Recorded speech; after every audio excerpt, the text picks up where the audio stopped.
Hello guys, welcome to T and F vloggers. ఈరోజు మన ఛానల్లో గుత్తి వంకాయ చేయబోతున్నాం. అయితే ముందుగా ప్యాన్ తీసుకోండి, కొద్దిగా పలుకులు తీసి వేయించుకోండి. సో ఆయిల్ అది ఏమి యాడ్ చేయకుండా వేయించుకోవాలి. సో పలుకులని బాగా వేయించిన తర్వాత మనం తీసి పక్కన పెట్టుకోవాలండి. ఈలోపు కింద ఉన్న సబ్స్క్రైబ్ బటన్ని సబ్స్క్రైబ్ చేసుకోండి.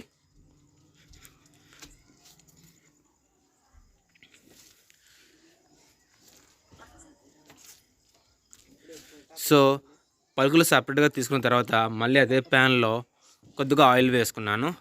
ఆయిల్ వేసి 1 ఇంచ్ దాల్చిన చెక్క వేస్తున్నాను నేను. అలాగే నల్ల యాలక ఒకటి, బిర్యానీ ఆకు ఒకటి వేసి కొద్దిగా ఇవి లైట్గా ఫ్రై అవ్వనియండి. ఇవి ఫ్రై అయిన తర్వాత మనం ఆనియన్స్ వేసుకోవాలండి. మీరు ఒక 10 కన్నా ఎక్కువ వంకాయలు ఉంటే ఆనియన్ అనేది ఆల్మోస్ట్ 1/2 kg వేసుకోండి. అందుకన్నా తక్కువ ఉంటే 1/4 తక్కువ వేసుకోండి.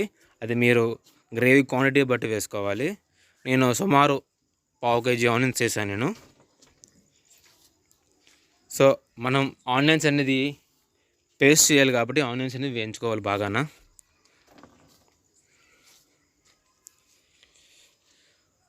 అలాగే మన ఛానల్లో ఎన్నో కర్రీస్ ఉన్నాయండి, ఎన్నో రెసిపీస్ ఉన్నాయి. సో మీరు మన ఛానల్లో విజిట్ చేసి ఛానల్లో ఉన్న వీడియోస్ అన్ని చూడండి. మీకు నచ్చితే లైక్ చేయండి, అలాగే సబ్స్క్రైబ్ చేయండి.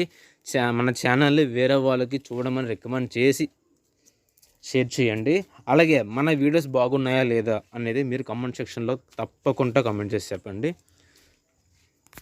సో టాప్లోకి వెళ్ళిపోతే ఆనియన్ అనేది వేగిన తర్వాత మనం వెండిమిర్చి వేసుకోవాలండి. సో నా దగ్గర వెండిమిర్చి ఉంది, వేసుకున్నాను.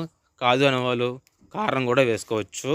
సో మనం పొడి కారం అంటాం కదా, గాఢగా ఎండుమిర్చితో ఆడుతారు కదా, అది యాడ్ చేసుకోవచ్చు.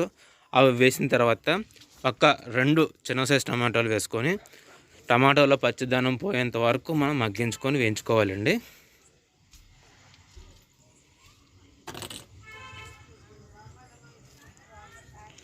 సో టమాటా ఒక 50% మగ్గిన తర్వాత మనం ఉప్పు వేసుకోవాలండి. ఇది చాలా లైట్గా వేసుకోవాలండి. ఒక 1/2 టేబుల్ స్పూన్ వేసుకుంటే చాలు, ఎక్కువ వేసుకోక్కర్లేదు.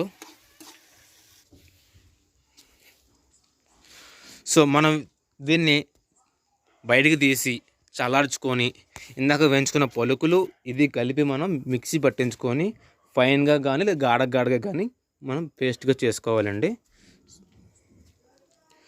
ఈలోపు మనం నల్ల వంకాయ కానీ తెల్ల వంకాయ కానీ చిన్న సైజు తీసుకుంటామండి.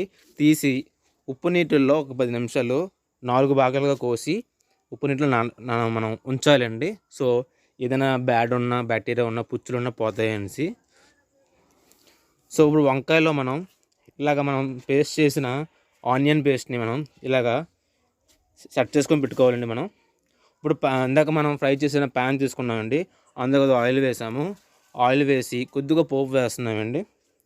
సో కొద్దిగా పోపు వేగిన తర్వాత మనం వంకాయలో పెట్టిన ఆనియన్ పేస్ట్ అనేది మిగులుతుంది కదండి, ఆనియన్ పేస్ట్ వేసి కొద్దిగా వేయించుకోవాలండి. స్లైట్గా ఒక 2 minutes 3 minutes ఇది హీట్ ఎక్కితే చాలండి. ఈ తర్వాత మనం వంకాయలు అనేది సెట్ చేసి పెట్టుకున్నాం కదా, మనం వాటికి ఆనియన్ పేస్ట్ పట్టించి పెట్టుకున్నాం కదా, ఆ వంకాయల్ని మనం ముందుగా యాడ్ చేసుకోవాలి.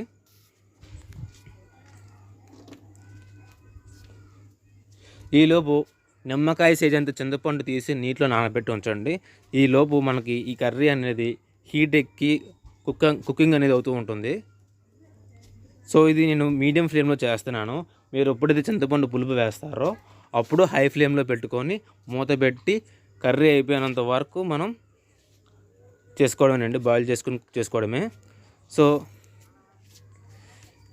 నేను చింతపండు రసం అనేది యాడ్ చేశాను. చింతపండు రసం యాడ్ చేసిన తర్వాత పసుపు అండి, చిటికెడు పసుపు లేదా 1/2 టేబుల్ స్పూన్ అండి వేస్తే చాలు. టేబుల్ స్పూన్ అంటే చాలా చిన్న టేబుల్ స్పూన్ అండి, టీ టేబుల్ స్పూన్ అంటారు కదా, ఆ టైప్ అండి. తర్వాత ఉప్పు అండి, నేను ఇందాక వేసిన సాల్ట్ అనేది చాలదు, అది ఓన్లీ ఆనియన్ పేస్ట్కి మాత్రమే సరిపోతుంది. ఇప్పుడు కర్రీకి మనకు చాలాలి కాబట్టి నేను కొద్దిగా ఉప్పు కలుపుకున్నాను. సో ఈ స్టేజ్లో మీరు గరం మసాలా కానీ మీరు కొత్తిమీర కానీ ఏదైనా సరే ఈ స్టేజ్లో వేస్తే మంచి ఫ్లేవర్ వస్తుందండి. నేను కసూరి మేతి ఉంటే కసూరి మేతి వేశాను.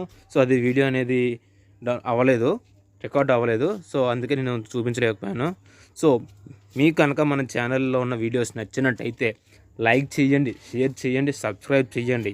అలాగే తప్పకుండా కామెంట్ పెట్టండి. So thank you guys. Video అనేది ఎలా ఉందనేది మీరే చెప్పాలి.